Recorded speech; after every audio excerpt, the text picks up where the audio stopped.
All right, we live.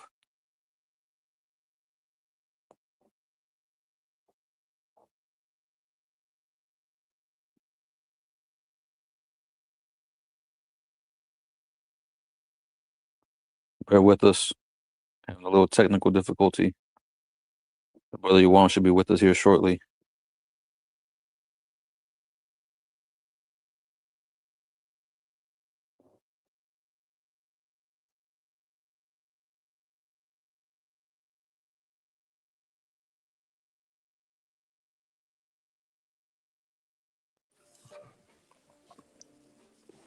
We live, bro. Shalom, shalom. You already went to the intro? Live. Shalom, shalom. Shalom. Shalom lakam, which is peace unto you all.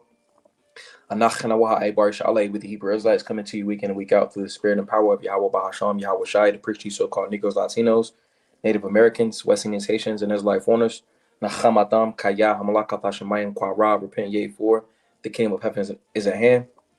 Before we start, we're going to give our praise, honor, and glory to Yahweh Bahasham, Yahweh Shai, Bahasham, Racha, Kodash, by double honors to the elders and apostles of Great Millstone that taught us his truth and rule well. And much respect to you, bros, out there pushing his truth with our righteousness and sincerity. Shalom, shalom. Shalom. All right, so we got the lesson entitled as Home Improvement. All right, in episode number 1. All right, and ultimately, as you know, and with the physical example, with home improvement, you'll start with different rooms. All right, you'll have a fence, or you'll have different things that are pretty much make the home's value to appreciate over time. So essentially, in this truth, we have to deal with home improvement, to improve our houses. All right, in the Lord Yahweh Shai. So I want to get this first, and then we'll get Psalms chapter 119 and verse 9. All right. So it says home improvement is crucial for property appreciation because it transforms a home from a depreciating asset subject to natural wear and tear into modernized, high demand and efficient asset that directly increases its market value. All right, so we have to increase our market value. All right, notice how it says it transforms a home from a depreciating asset subject to natural wear and tear into a modernized, high demand and efficient asset that directly increases its market value. Because the that old man ultimately has to be turned into a new creature in the Lord Yahweh Shai.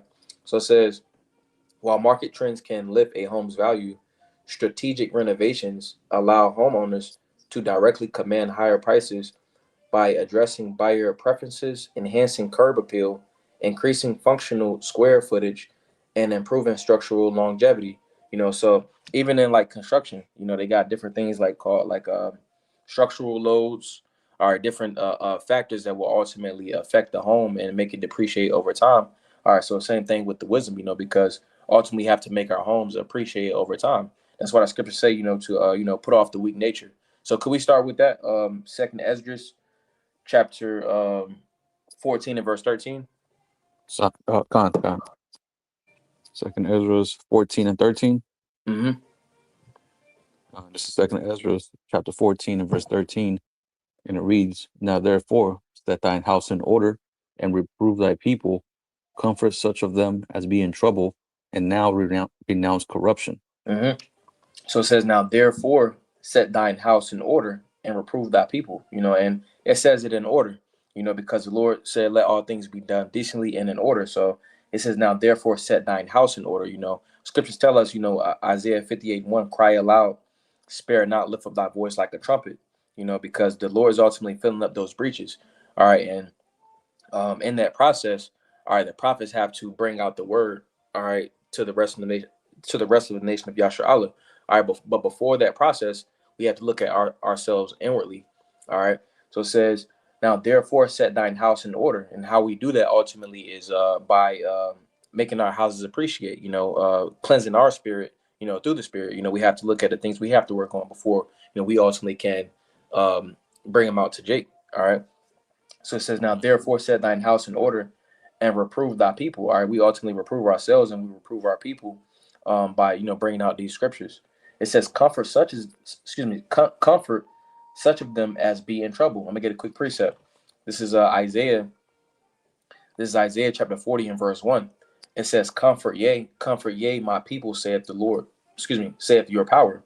Speak ye comfortably to Jerusalem, and cry unto her that her warfare is accomplished, that her iniquity is pardoned, for she hath received of the Lord's hand double for all her sins.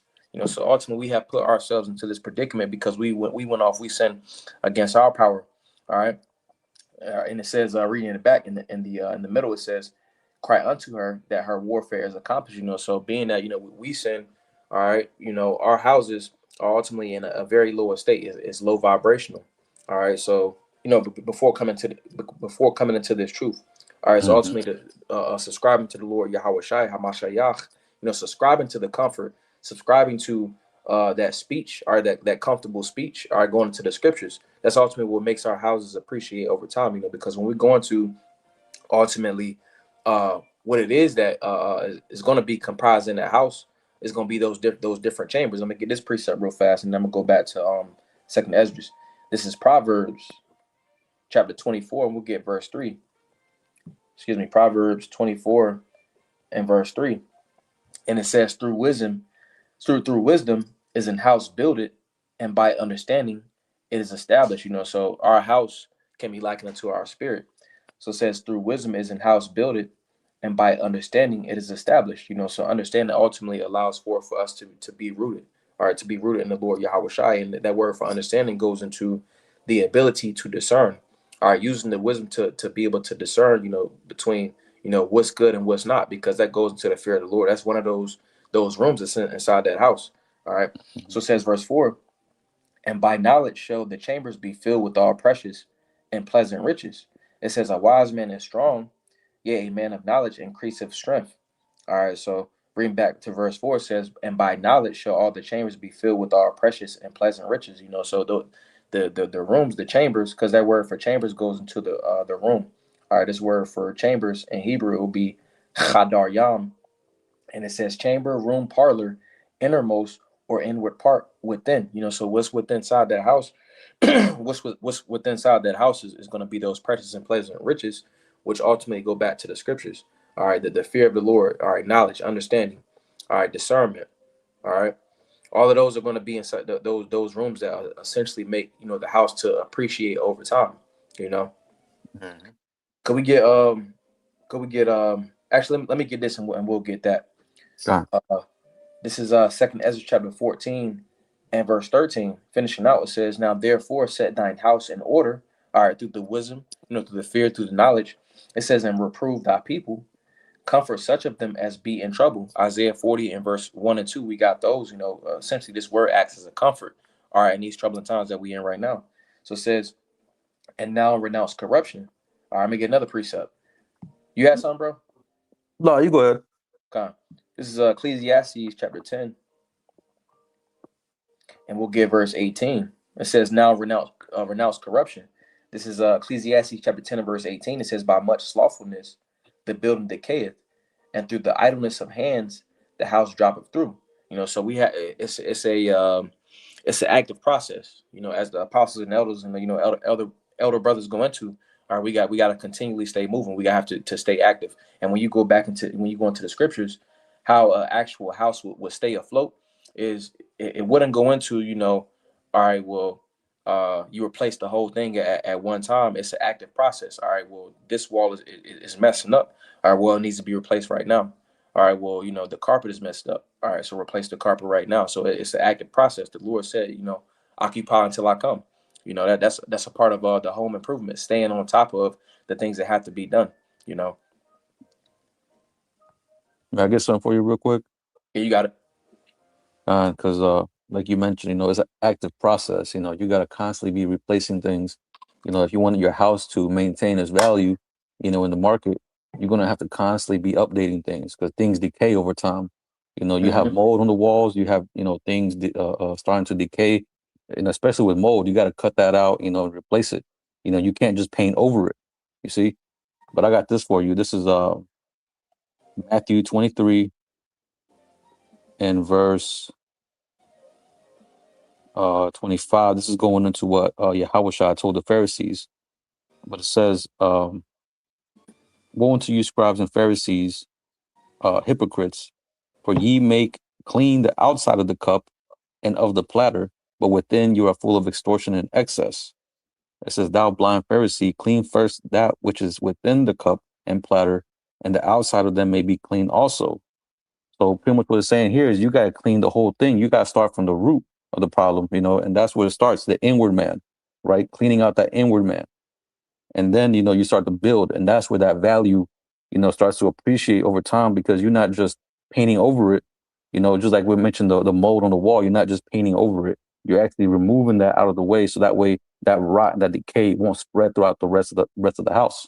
Right. Mm-hmm. But continuing on, verse 27, it says, woe unto you, scribes and Pharisees, hypocrites, for ye are like unto whited sepulchres, which indeed appear beautiful outward, but are within full of dead man's bones and of all uncleanliness. You see, so that's pretty much the point, right? Is you gotta start with the inside, right? The inward man, right? You gotta start with, like when you're building a house, you gotta start with the foundation. Mm-hmm. If the foundation is off, the whole thing is gonna be off. So you gotta start building up building a good foundation, and from there the rest of the building gets built up and built it with right materials, not things that's decaying, or you're trying to go cheap, you're trying to skimp out on some money, and you use materials that's not not going to last or endure over time. Well, the value of the house is not going to appreciate. Eventually that you over here skimping and trying to do things quick. The appreciation might seem good. It might look good from the outside, but once you really start looking in deeper, then you start noticing the flaws of it, and then the appreciation starts to go down, right? And how much more when we're serving the Lord and we're serving Yahweh Bashim Yahushai, the Most High sees everything, so everything has to appreciate according to what the Most High standard is. What you got it, bro? Okay. I got a quick word. Could you get Psalms 119:9? But I got this word right here. It's the word for son. All right, and it says bond, and it says definition. It says the tent was constructed of woven goat hair. Over time, the sun bleaches and weakens the goat hair, necessitating their continual replacement. It says each year the woman make a new panel approximately 3 feet wide and the length of the tent. It says the old panel is removed, being recycled into a wall or floor, and the new strip is added to the tent. It says since the tent is only replaced one small piece at a time, the tent essentially lasts forever. So it can't be to where as we mentioned, you decide to work on the house at this specific time. All right, it has to be a continual process so that ultimately it can last. All right, so it says the pictograph ba or bayat is a picture of the tent, which bayat goes into a house and then also a tent. It says the na or the seed. It says the nan is a picture of a sprouting seed and represents continuity as the seed continues the next generation. It says the combined meaning of the house, excuse me, the combined meaning of these letters mean the continuing of the house, so that because the son ultimately continues the house, and the son ultimately continues the father's business. All right, and the Lord Yahweh Bahasham Yahweh Shai is about home improvement. So could we get Psalms chapter 119:9? God, this is Psalms 119 and verse 9. It says, wherewithal shall a young man cleanse his way? By taking heed thereto according to thy word. Right, and that in the subtitle for that one in the scripture says Beth, but in Hebrew Bahalashwan Kwadash it would be Bayat, all right, which means a house. All right, and the house is representative of a house, a tent. It has a wide use of application, but it's likened unto our spirit. So it says, wherewithal shall a young man cleanse his way? All right, by taking heed thereto according to thy word. So ultimately how a house can appreciate, how we can our spirits can appreciate to the Lord, to be something of value. All right, well, we got to cleanse ourselves. All right, how we cleanse ourselves as we, you got, bro, in that Matthew. It can't be to where you like, all right, like how Esau do. He like, fuck it, all right, I'm gonna throw some paint on his mold. All right, I'm gonna paint the whole house. It's gonna be a new house. All right, it has to be on the inside, because the inside, that's going to ultimately wear off onto the outside. The outward man gonna look how the inward man look. You know. Right. So from Essentially, that the rest of that mold will eventually show forth. You know what I'm hmm saying? Even though you paint over it, it's still going to continue spreading. It's not going to stop it from spreading, right? So by the time whenever the people come in and try to sand down that paint to see how the damage is, they're going to see the whole wall infected. What once was a little corner of the wall, now it's the whole wall, right? And now you got to rebuild the whole building. And instead of just cutting out that little piece that was, saying that had the mold on it, now you got to take down the whole building. right. Could you grab Deuteronomy chapter 4 and verse 4? I'm gonna get this. This is a Bonsarat, chapter 1 and verse 14.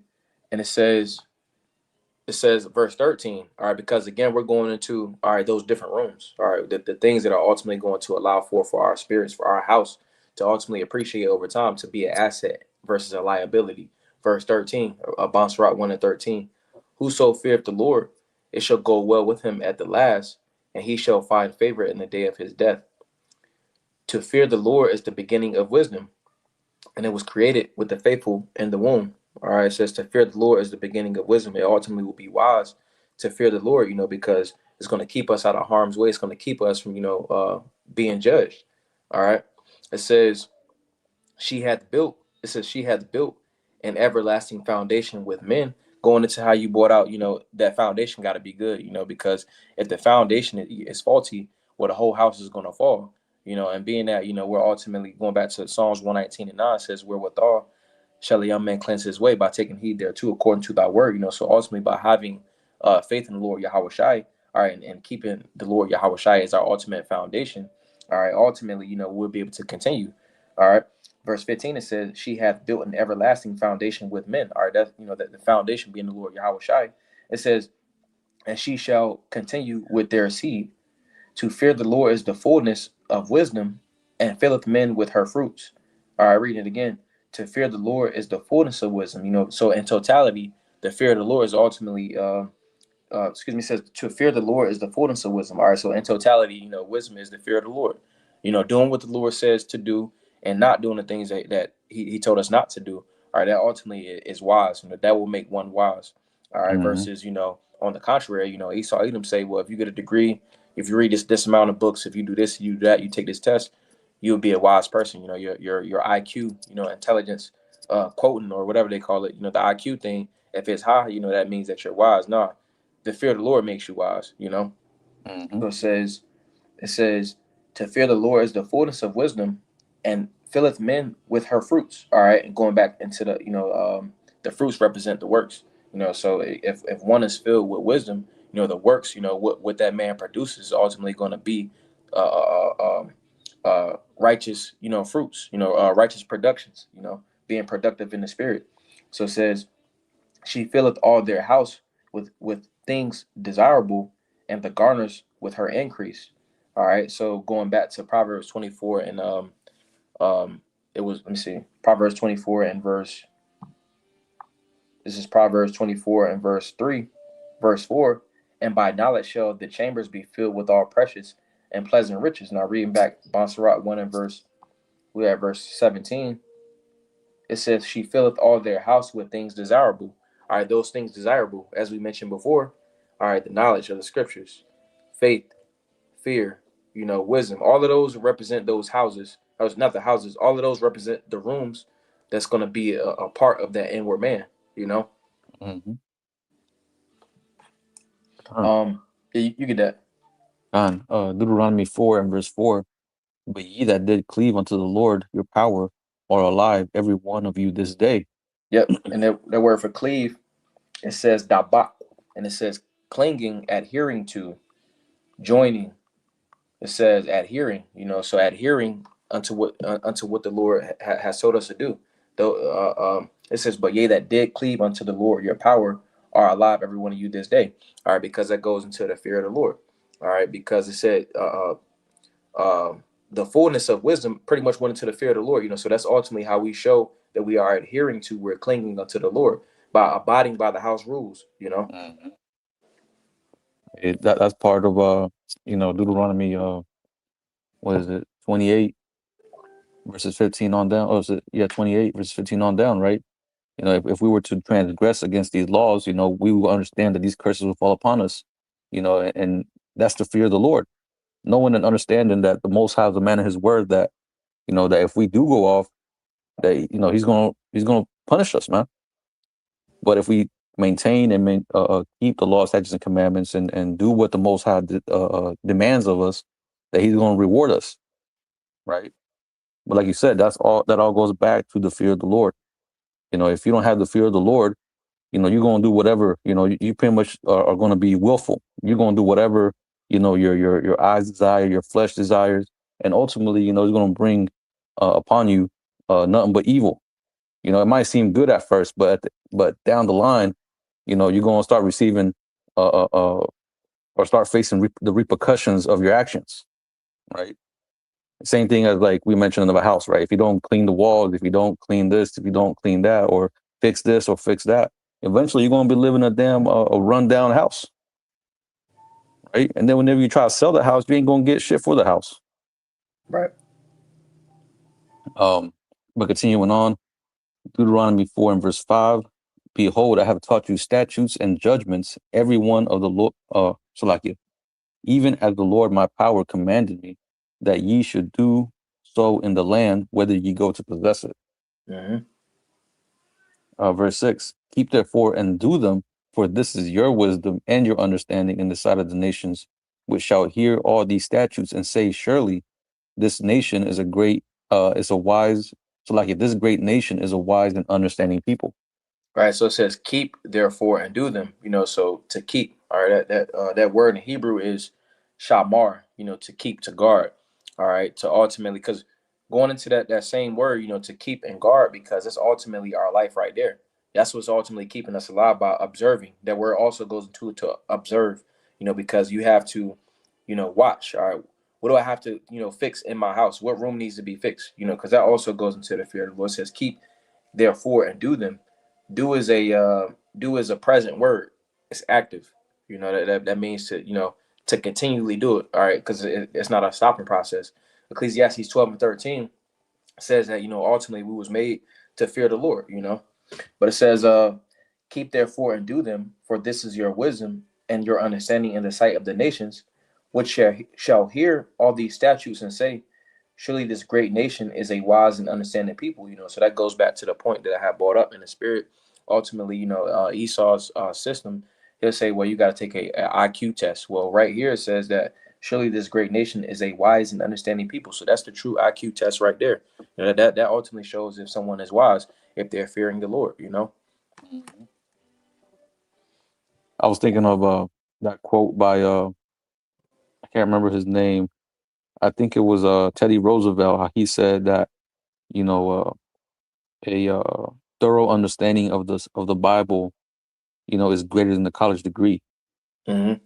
Right, just showing you how even in this world, your leaders, even they understand that, you know, understanding the Bible, you know, gives you actually more understanding as far as the world and how to operate in the world, and really true wisdom, you know, true common sense than, you know, these colleges today. You know, you made the point of, you know, how in college, or at least in the world, they tell you that you go to college, you know, you get this degree, that degree, you know, you'll be deemed wise in this world, but that's not the case. You know, really, you know, whenever brothers that came into this truth, you know, we surpass, you know, the knowledge of this world, you know, just by having you know, a thorough understanding of prophecy of the scriptures, you know, different breakdowns, and even the wisdom that's contained in them. You know, we apply them in real time, and you know, we see a good result out of it. You know, whenever we were once in the world, you know, we will fail and constantly fall into little pit what do you call them, pitfalls Mm-hmm. that Esau has laid out.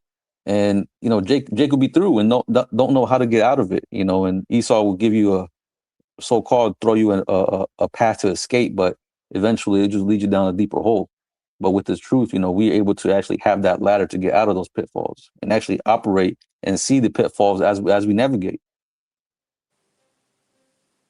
Right, because scripture go into it, say, let me get it real fast. This is Proverbs chapter 4 and verse 18, and it says, but the path of the just is as the shining light that shineth more and more until the perfect day. And that's because being that, brothers is ultimately exemplifying the fear of the Lord. The Lord is ultimately growing our vision.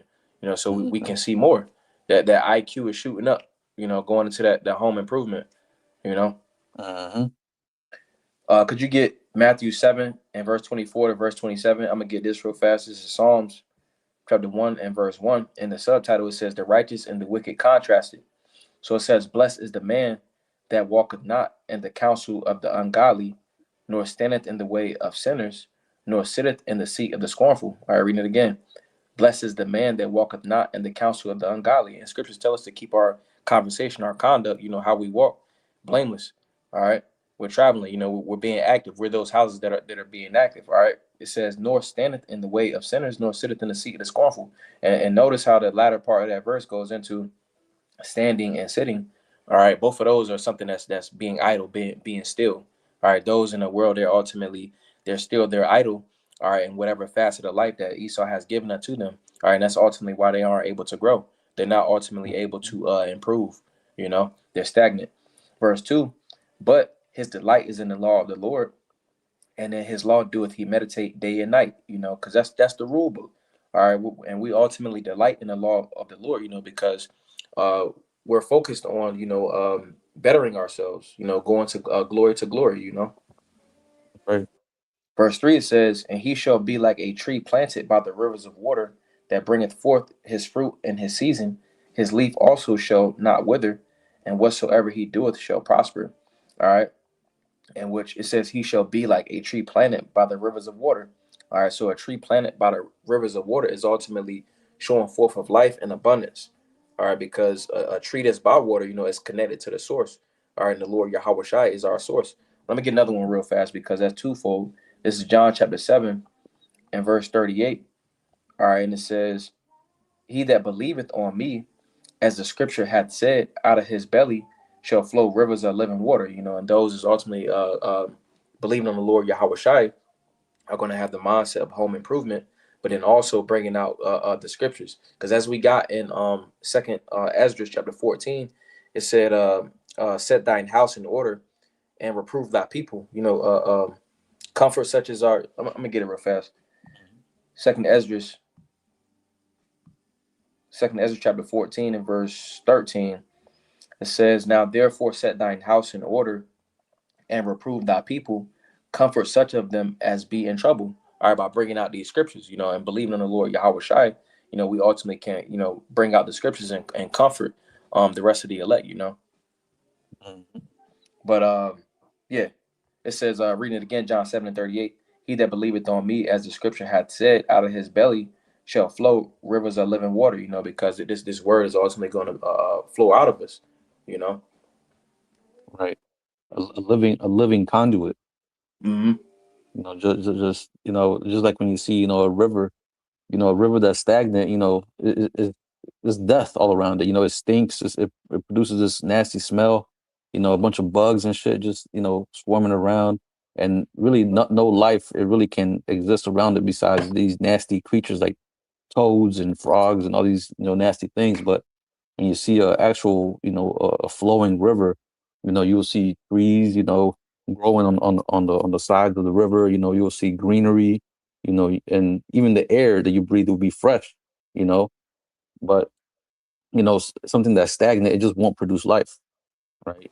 So that's why whenever the scriptures talk about how out of his belly shall flow rivers of living water, it's pretty much letting you know that somebody who is operating in the true spirit will be constantly flowing, constantly um, producing, constantly moving. You ain't gonna be staying in one spot, just fixated on one thing. You're gonna be constantly, like you mentioned, going glory from glory, right? Want me to read Matthew 7? I think the brother got kicked out. Let me read this. Let me read Matthew 7. Wait for him to come back in. This is Matthew 7 and verse 24. It says, therefore, whosoever heareth these sayings of mine and doeth them, I will liken him unto a wise man, which built his house upon a rock. Right. And that's essentially, what the elect are doing. Right. Hey, Shalom, bro. Shalom, shalom. So I'm gonna read this back. I was reading Matthew 7. Okay. Matthew 7:24. It says, Therefore, whosoever heareth these sayings of mine and doeth them, I will liken him unto a wise man which built his house upon a rock. All right, in the subtitle in the blue letter, it says the two foundations. All right, notice how in each of the scriptures, or a few of the scriptures that we got, it says to do, to actively be doing it. So it says, therefore, whosoever heareth these sayings of mine and doeth them, I will liken him unto a wise man, because the sayings are ultimately the things that's going to be in the inward man, in the inner parts, in those rooms. The knowledge, the wisdom, the fear, all right, the faith, the stability that comes with the scriptures. All right. Mm-hmm. So it says, therefore, whosoever heareth these sayings of mine and doeth them, I will liken him unto a wise man which built his house upon a rock, because we're talking about those houses. All right. So which houses is ultimately going to be the ones that are stand the test of time and the different adversities, the ones that ultimately build their house upon the rock. All right, the Lord Yahweh Shai, the true foundation. Mm-hmm. Verse 25, it says, And the rain descended, and the floods came, and the winds blew and beat upon that house, and it fell not, for it was founded upon a rock. Right. So it says, the rain descended and the floods came, and the winds blew and beat upon that house, and it fell not, for it was founded upon a rock, on something that was sturdy, something that was stable. So in construction terms, they would actually call, the rains or the floods, the winds, they'll call those, environmental loads, things that ultimately is going to bear down on a house. All right. And a true house ultimately is going to be able to withstand those things, you see. But we're going into two different types of houses right now. We're going into a good house, and we're going into a bad house. All right, that good house, all right, the one that is ultimately rooted in the Lord, Yahweh Bahasham, Yahweh Shai, all right, is going to withstand that pressure, the adversity that's coming upon the planet Earth. All right, I'm gonna read it again. Verse 25 says, "And the rain descended, and the floods came, and the winds blew and beat upon that house, and it fell not, for it was founded upon a rock." All right, the different things that the Lord, the judgments is coming upon the planet Earth. The elect man is ultimately going to be present as these things are taking place. All right, but the elect ultimately is going to be able to withstand, all right, those structural and environmental loads. All right, being the judgments that the Lord is ultimately sending. Mhm. That's ultimately because, like you mentioned, they built their house on that rock. If they would have built that house anywhere else, it would fail. It would fall, right? As a matter of fact, I think it's going to go into it, so I don't want to jump the gun. I'm going to continue reading. Verse 26, it says, And everyone that heareth these sayings of mine and doeth them not shall be likened unto a foolish man which built his house upon the sand. It says, "And everyone that heareth these sayings of mine and doeth them not shall be likened unto a foolish man which built his house upon the sand." All right, those are the ones that ultimately were slothful. All right, as we got in Ecclesiastes 10 and 18, through much slothfulness and idleness, roughly paraphrasing, the house decayeth. It's going to fall through. It's not going to be something that's going to actually stand. All right, those represent, 2/3, those that essentially made the ways of Esau, Edom, their defense. All right, their stability. All right, the ones that ultimately entrusted in things are opposite of the scriptures. That's right. That's right. It says, verse 27, And the rain descended, and the floods came, and the winds blew, and beat upon that house, and it fell, and great was the fall of it. It says, "And the rain descended, and the floods came, and the winds blew and beat upon that house, and it fell, and great was the fall of it." So 2/3. All right, again, those that ultimately confided in the ways of this world. All right, whether it be so-called Christianity, Islam, so on and so forth. All right, those are going to be the ones that are they're going to be destroyed. Because the Lord is focused on the inward man. All right, not what's on the outside, not things that ultimately look good. You know. Mhm. That's the reason why in the scripture it talks about, they shall say peace and safety, then sudden destruction cometh upon them, because they relied upon the princes of this world. They relied upon their leaders, their uh their politicians, right? Their policies, their laws, right? To essentially save them. But as we're seeing right now, America being in the state that it is, we're seeing that all this is about to collapse. America is just a house of cards. All it takes is one stiff blow, and it's going to go down. This is the house built upon that sand, because it's not built upon that rock, which is Yahweh Shah. But those of us that's departing from this place, as the scripture says, they shall no longer lean upon them who smote them, meaning we're no longer trusting in this system. We're no longer trusting on Esau, Edom, right? We're no longer trusting on the ways of this world to deliver us, right? We're trusting on the Lord, right? And we're being, faithful uh, that the Lord's word is going to come in and redeem us in the time that is appropriate for Him, right? Because even though we might want to get out of here, as soon as possible, brothers, hey, we want out of here, man. We see the hell going on. We're tired of this shit. But still, that's a patience that is required of us to be able to endure all these tempests. As we mentioned, the rains and the floods, right? Which is just a similitude of all the hell that's about to be brought forth in the tests, right? Well, we got to be able to endure that because that's the reason why we're building this house. We're fortifying ourselves to be able to withstand these evil days. You see, but again, we understand that protection is coming, and that protection is there for those of us that are seeking after it, and that comes by us being diligent in this thing, continuing to work, continuing to build up ourselves in the spirit, to endure in these days. But what you got it, bro? Con. That's pretty much all I had. If you ain't had nothing. That was pretty much it too. Con. Well, I don't want to Zaza about Nay Apollos. What was a beautiful edification through the spirit. Well, I don't want to Zaza. Atam Yashka Wam Tawab. Lord's will, you'll have a good day. While we can go ahead and consult by saying call Halayim La. Yahweh Bahasham, Yahweh Shai, Bahasham Rachak, Wadashwa, double honors to the elders and apostles of Great Millstone that taught us this truth and rule well. And much respect to you, bros, out there pushing this truth with all righteousness and sincerity. Shalom, shalom. Shalom.